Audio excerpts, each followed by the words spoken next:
నమస్కారం. నా పేరు Advitha. Welcome back to our channel Advitha world. మీరు ఫస్ట్ టైం కనుక నా ఛానల్ని చూస్తున్నట్టయితే సబ్స్క్రైబ్ చేయండి, లైక్ చేయండి, షేర్ చేయండి. ఈరోజు మనం టమాటా రైస్ ఎలా చేసుకోవాలో చూద్దాం.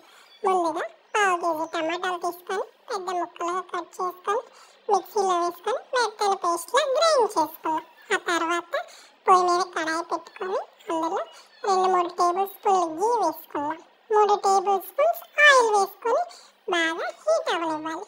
హీట్ అయిన తర్వాత బిర్యానీ స్పైసెస్ వేసుకున్నాం. 2 లవంగం మొగ్గలు, 2 దాల్చిన చెక్క ముక్కలు, 2 బిర్యానీ ఆకులు వేసుకొని మంచి ఫ్లేవర్ వచ్చేలా ఫ్రై చేసుకోవాలి. బాగా ఫ్రై అయిన తర్వాత ఆనియన్ తీసుకొని పొడవుగా కట్ చేసుకొని ఆయిల్లో వేసుకొని బాగా వేయించుకోవాలి. ఆ తర్వాత 2 పచ్చిమిర్చి చిన్న ముక్కలుగా కట్ చేసుకొని వేసుకోవాలి. ఇవి బాగా ఫ్రై అయ్యేటప్పుడు మనం అల్లం వెల్లుల్లిని ఫ్రెష్గా దంచుకుందాం. ఫ్రెష్గా దంచిన అల్లం వెల్లుల్లి పేస్ట్ని 2 టేబుల్స్ వేసుకొని పచ్చివాసన పోయేంత వరకు బాగా ఫ్రై చేసుకోవాలి. ఇలా ఫ్రెష్గా దంచిన అల్లం వెల్లుల్లి పేస్ట్ వేసుకోవడం వల్ల మన టమాటా రైస్ మరింత టేస్టీగా మారుతుంది. ఈ అల్లం వెల్లుల్లి పేస్ట్ బాగా ఫ్రై అయిన తర్వాత మనం ముందుగా మిక్సీ పట్టి ఉంచుకున్న టమాటో ప్యూరీని వేసుకోవాలి. మీరు ఎప్పుడైనా ఇలా చేస్తుంటే నాకు కామెంట్ చేయండి ఫ్రెండ్స్. టమాటా రైస్ చాలా టేస్టీగా ఉంటుంది ఇలా చేసుకోవడం వల్ల. ఈ ప్యూరీ వేసిన తర్వాత ఈ ప్యూరీని పచ్చివాసన పోయేంత వరకు బాగా ఫ్రై చేసుకోవాలి. ఆయిల్ అనేది బాగా సపరేట్ అవ్వాలి. సపరేట్ అయిన తర్వాత 2 టమాటోస్ తీసుకొని చిన్న ముక్కలుగా కట్ చేసుకొని వేసుకోవాలి. ఇలా టమాటోస్ వేసుకోవడం వల్ల మనం టమాటా రైస్ తినేటప్పుడు అవి పంటికి తగులుతూ చాలా టేస్టీగా ఉంటుంది. ఈ టమాటా ముక్కలు బాగా మగ్గేంత వరకు ఫ్రై చేసుకోవాలి. ఆ తర్వాత 2 పుదీనాకు రెమ్మలు వేసుకోవాలి. అందులోని ఈ జీడిపప్పు అనేది ఆప్షనల్ ఫ్రెండ్స్.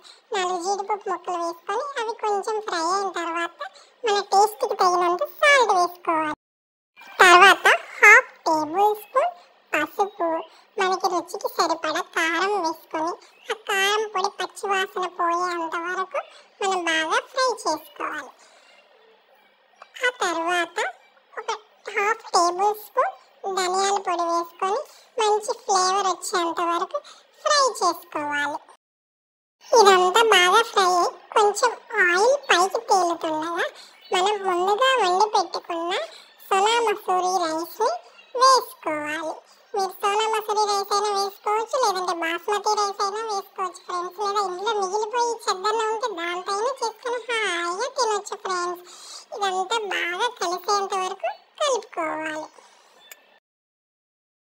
మొత్తం కింద నుంచి బాగా కలిసేలా ఆ మసాలా మొత్తం రైస్కి పట్టేలా కలుపుకోవాలి ఫ్రెండ్స్.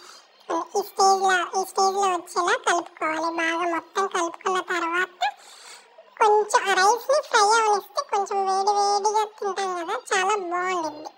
ఆ తర్వాత కొంచెం కొత్తిమీర తీసుకొని పైన వేసుకొని ఒకసారి మొత్తం కలిపేసిన తర్వాత ఒక లెమన్ తీసుకొని పిండుకోవచ్చు. అది మీ ఇష్టం ఫ్రెండ్స్, ఆప్షనల్ లెమన్ అనేది. ఇంతటితో మన టేస్టీ టమాటో రైస్ రెడీ అయిపోయింది ఫ్రెండ్స్. పలావుని మించి టేస్ట్ ఉంది మన టమాటో రైస్ని రైతాతో రెడీ చేసుకొని తింటే సూపర్ అంటే సూపర్గా ఉంటుంది friends. Thank you for watching.